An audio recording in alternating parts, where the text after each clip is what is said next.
De Ferno Karteiser ass 50 Joer alt a Pap vun 2 Kanner. Jen ass fréieren Armeeoffiziier, Donno war hier Berufsdiplomat, a wo ënner anderem Ambassadeur a Griechenland, eie hien 2009 fir d'éicht an d'Chamber gewielt gouf.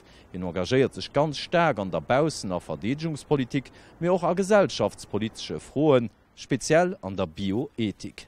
Wir sind hier Kirchbierg fir Festungsmusee, wo es eigentlich immer an Erinnerung gerufen gëtt, wéi Lützeburg aufhängig ass vun engem friedlichen europäischen Umfeld. An hannen Drun gesinn mat Gebaier vun der Europäische Union vun Haut, die en anderen Usatz durchstelle wie Europa friedlich zu organisieren.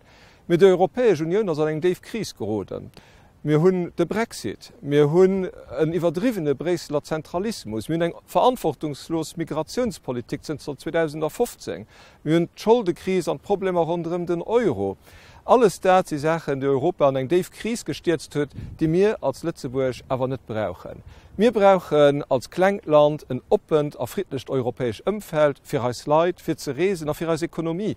Wir brauchen eng Wirtschaftsunion, die funktioniert, an eng Währungsunion, op de sich kann verlosen.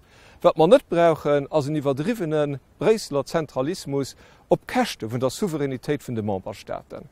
Als ADR wiederhole mir auch net Fehler vun der Diplomatie vun den letzten Joren. Wir sind net aggressiv, mir stelle kein einer Länder bloß nimme well ma eng einer Meinung hunn. Mir verfolgen de Wewen der Heflechkeet, a vum Respekt am Umgang mat den anderen Länder, mir probéiere Lützeburger Interessien determinéiert ze vertreten, awer oni des Prinzipien ze vergessen. Dat ass net fir e Föderal Europa, an dem et Merke Lützeburg méi gen ginn. Nee, mir si fir een Europa vun de Nationen, an dem och nach Mo Lützeburg Singplatz huet, an dem och nach Mo Lützeburg eng Stimm huet, an dem et kann mat desideieren iwwer sein ege Schicksal. Dofir och an der Außenpolitik ADR Stimm fir Lützeburg.